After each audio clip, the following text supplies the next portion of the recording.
화재 출동, 화재 출동. 능ля만 불났어요. 지금 막 안에서 막 해. 아이고. 그런데 이상해. 설마 계속 연기가 나고 불이 계속 커지고 있어. 불씨들이 어딘가 거기 있다는 거.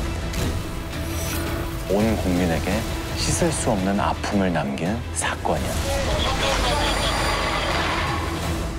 숭례문에 관할 소방서는 서울 중부소방서였어. 화재 출동, 화재 출동. 남대문 화재 발생, 남대문 화재 발생. 순간 모든 대원들이 하던 일을 제치고 뛰쳐나갔어. 일단 출동한 다음 무전으로 화재 발생 주소를 확인하는 거지. 당시 중부소방서 진압팀장으로 있었던 오용규 소방관은 그 순간이 아직도 생생하대. 신고받은 시간이 정확히 20시 50분입니다. 제가 2008년 2월 10일 20시 50분을 기억하고 있거든요.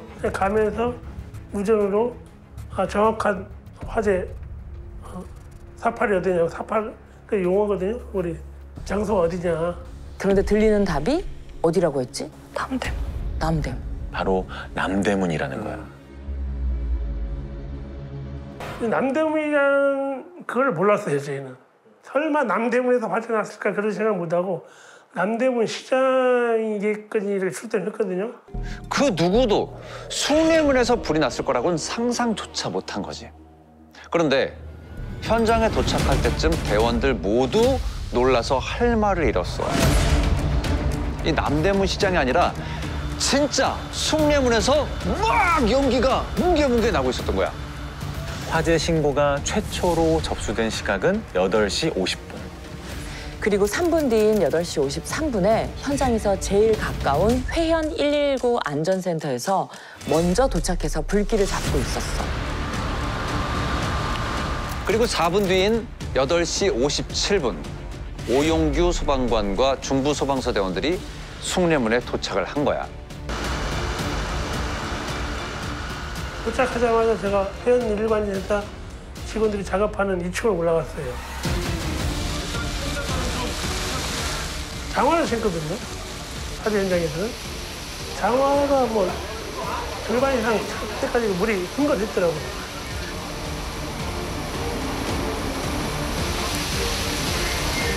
근데 분명히 불을 다 껐는데 연기가 계속 난다는 거야. 자세히 보니까 이 연기 천장에서 나는 것 같아. 천장 어딘가에 아직 불씨가 살아있다는 거겠지? 응. 그때 대원들에게 특별 지시가 내려왔어. 수압이 강한 방수포가 아니라 상대적으로 약한 소방 호스를 사용하라는 거야. 아무래도 국보가 다칠 수 있으니까 그렇지. 그런 것 같아요. 맞아. 당시 출동했던 윤재홍 소방관의 얘기를 들어볼게. 아시다시피 국보 1호다 보니까 그 관련된 기관들도 있을 거고 그만큼 화재 진압하는데 좀 더 조심스럽다고 해야 되나? 될 수 있으면 원형을 보조한 상태에서 화재 진압을 하고 싶었던 그런 기억이 난 것 같아요. 그렇게 대원들이 진화 작업에 돌입한 지 약 30분이 흘렀어. 연기 상태를 보면서 진압이 된 건지 확인을 하기로 한 거야. 그런데 이상해. 천장에서 연기가 계속 나고 있는 거야. 자, 대원들이 의아해하면서 천장을 샅샅이 훑어봤어.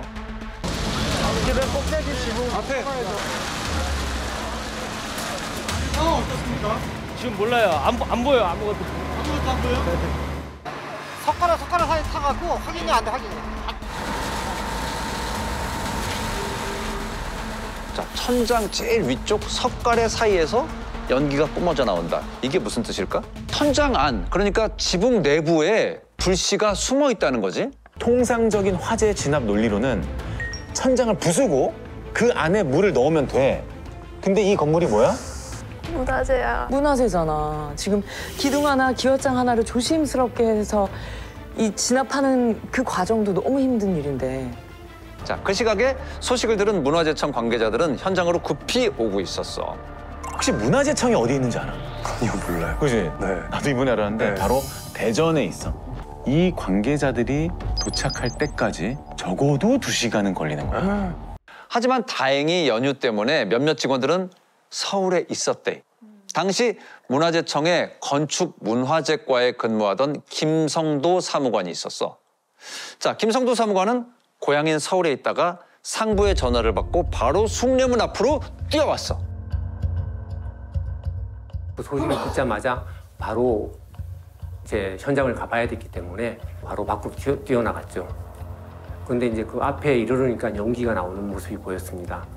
그 숭례문 같은 경우는 당시 문루에 전선 같은 것들이 들어가 있지 않습니다. 그래서 누전 같은 그런 위험성이었기 때문에 그 연기가 난다는 것에 대해서 상당히 의아했었죠. 곧바로 내부에 들어가서 상황을 파악한 김성도 사무관은 상부에 보고했어. 그리고 9시 40분경 문화재청 측으로부터 답변이 왔어. 문화재가 조금 훼손돼도 어쩔 수 없을 것 같습니다. 꼭 진화만 해주십시오. 소방대원들은 그때부터 내부에서 천장 일부를 잘라내기로 했어. 자, 대원들이 한 손엔 도끼를 들고 그리고 복식 사다리를 타고 현장에 올라갔어. 화재만 진압해야겠다라는 생각으로 천장에 도달한 대원들. 드디어 있는 힘을 다해 도끼를 올려치기 시작했어. 탕! 작업하던 대원들이 전부 당황했어. 오히려 도끼가 튕겨 나가더래. 조심스럽게 대원들이 여기저기를 옮겨다니며 천장을 뚫으려고 노력했지만 속수무책이야. 내부에선 천장을 도저히 뚫을 수가 없었어. 대원들이 누각 안에서 천장과 씨름을 하는 사이 상황은 더 심각해져. 수십 톤의 물이 사용되고 어느새 숭례문 앞은 한강이 됐어. 지붕에 있는 기와를 부순 뒤 그 안에 소방수를 뿌리는 거야. 그런데 이건 내부 작업보다 더 어렵대. 이 작업을 하려면 소방대원들이 지금 얘기한 것처럼 직접 지붕 위에 올라가야 되잖아. 그런데 이 지붕의 경사가 최대 60도. 진화 작업을 하느라 물 수십 톤을 뿌렸잖아. 그럼 지붕이 어떻게 됐겠어 지금? 얼었어요? 맞아. 얼음으로 꽁꽁 얼어붙은 거야. 중간에 제가 지휘관들을 소집을 시켰어요. 2층에. 야, 구조대, 지붕에 올라갈 수 있냐니까 못 올라간대요. 100% 사고 납니다. 올라갈 수가 있는 그 상황이 절대 아니었어요. 그런데 그때 갑자기 현장이 난리가 나기 시작했어. 현판 부근에서 갑자기 연기가 막 나오더니 불길이 확 솟구치기 시작한 거야. 이걸 본 문화재청 관계자들과 문화재 전문가들의 얼굴이 새파랗게 질렸어. 그리고 이내 외치기 시작했어. 저거 적심에 불이 붙은 거야. 적심, 빨리 지붕 깨야 돼. 적심의 역할은 말 그대로 이제 무게를 좀 가볍게 해주고, 그다음에 우수가 혹시 유입이 되었을 때 그것을 흡수해주는 그런 역할을 해주는 나무 부재입니다.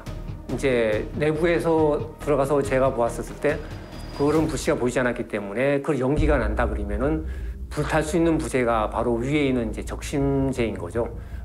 자, 이제 어떻게든 밖에서 지붕을 깨야 해. 소방대원들이 굴절 사다리 차를 타고 지붕에 올라가서 작업을 해보기로 했어. 대원들은 곧바로 지붕 쪽으로 접근했어. 경사는 60도, 게다가 꽝꽝 얼어 있어. 너무 가파르고 꽁꽁 얼어 있어서 두 발로 서 있기조차 힘든 거야. 상황. 그래서 한 명이 바스켓 안에서 한 발만 내놓고 뒤에서 다른 대원이 받쳐주면서 작업을 시작했어. 가지고 온 장비로 기와를 내려치기 시작했어. 가뜩이나 이 기와도 단단한데 또 난관이 있어. 강회. 맞아. 그 아래에 석회 성분의 강회가 있다고 했잖아. 콘크리트처럼 너무 딱딱해서 아무리 깨려고 해도 깨지질 않는 거야.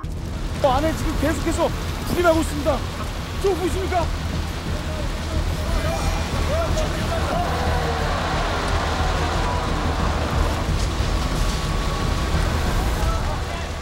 이게 삽시간에 퍼진 화마 때문에 어느새 2층 누각은 붕괴되기 직전이야.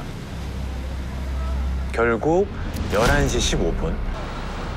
누각 내부에 있던 대원들에게 철수 명령이 떨어진 거야.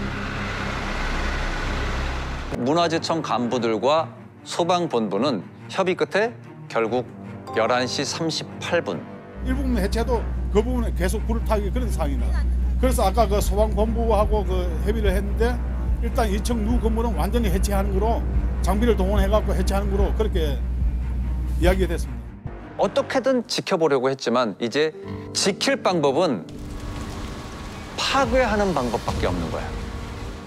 서둘러 중장비가 오고 있는 그때 주변의 사람들이 외마디 비명을 질러.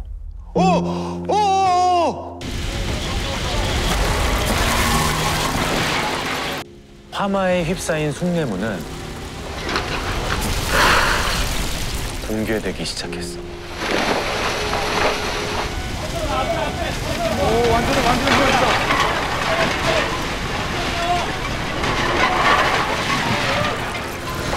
지붕부터 무너져 내리기 시작한 숭례문은 화재 발생 5시간 뒤인 새벽 1시 56분 결국 엄청난 굉음을 내며 붕괴됐어.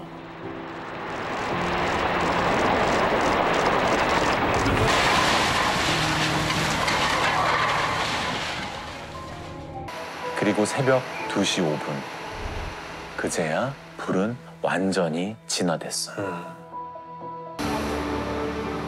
610년 동안 서울의 한자리를 지켜왔던 숭례문이 단 5시간 만에 불에 타버린 거야. 모두가 혼란에 빠진 그날 아침 숭례문 안에 경찰과 소방관, 문화재 담당자들이 모였어. 화재 감식을 통해 불이 어떻게 났는지 확인하기로 한 거야. 네. 먼저 담벼락 근처에서 철제 사다리가 발견됐어. 범인이 담벼락을 오를 때 사용했던 사다리였어. 화재 현장에서는 일회용 라이터가 발견이 됐어. 그리고 화학 성분도 검출됐어. 바로 신어 성분. 범인이 사다리를 타고 올라가서 신어를 뿌리고 라이터로 불을 냈다는 거지. 숭례문 화재는 방화사건이었던 거야. 누가 숭례문에 불을 지를 거라고 상상이라도 했겠어? 그러니까 그게 너무 이해할 수가 없어요. 왜 하필 왜 불을 질렀을까? 그러게. 네. 대체 누가? 왜 이런 짓을 한 걸까? 범인은 하루가 넘지 않은 23시간 만에 검거돼. 그분을 처음 봤을 때 어떤 당당함이 보였어요. 집에 갑시다. 근데 그 말을 들은 윤기석 형사는 이유도 묻지 않고 그 즉시 A씨의 집으로 이동했어. 집에 도착한 A씨는 자연스럽게 방으로 들어가더니 웬 가방 하나를 들고 나왔어. A씨는 아무렇지 않게 다시 차에 탑승해.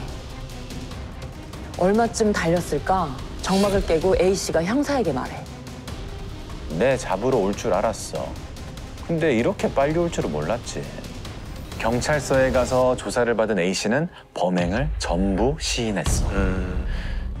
사건 당일 8시 40분경 A씨는 숭례문 서쪽에 있는 성벽 계단을 올라갔어.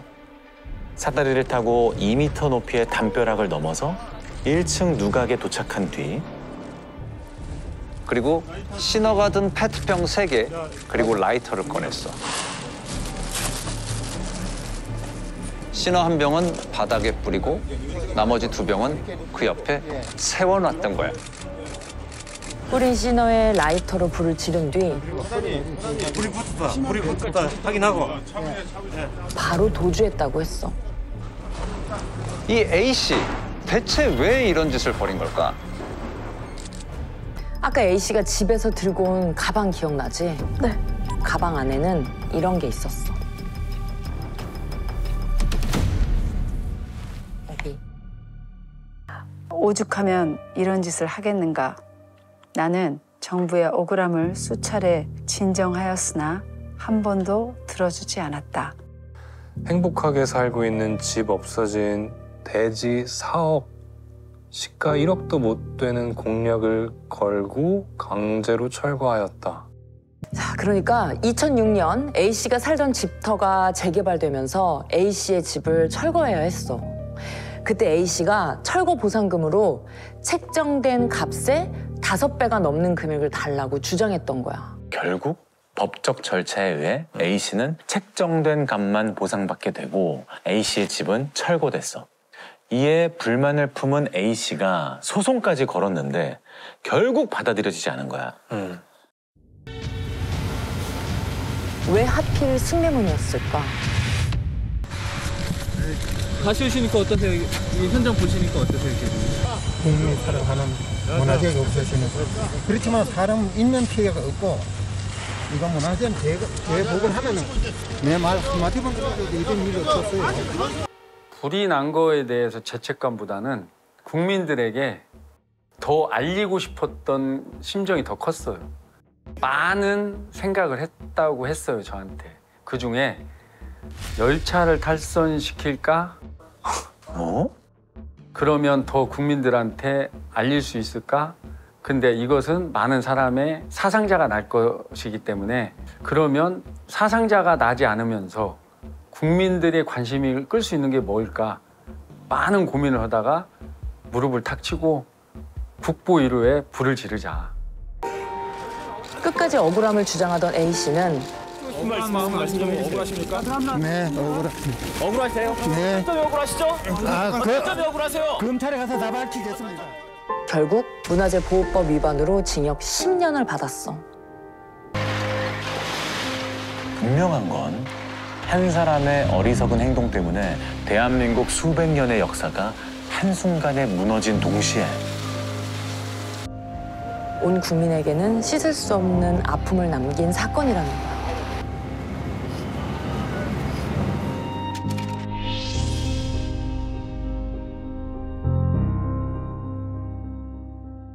아유, 아리나, 엄마도 따라갈게. 아리나. 발가락에 왜 멍이 들어있습니까? 말도 안 돼. 목격자가 있을 리도 없고 CCTV 같은 증거가 없다는 거. 여태까지 내 맞은 거 많이 봤지. 이렇게 맞은 애 처음 봐. 어떡해.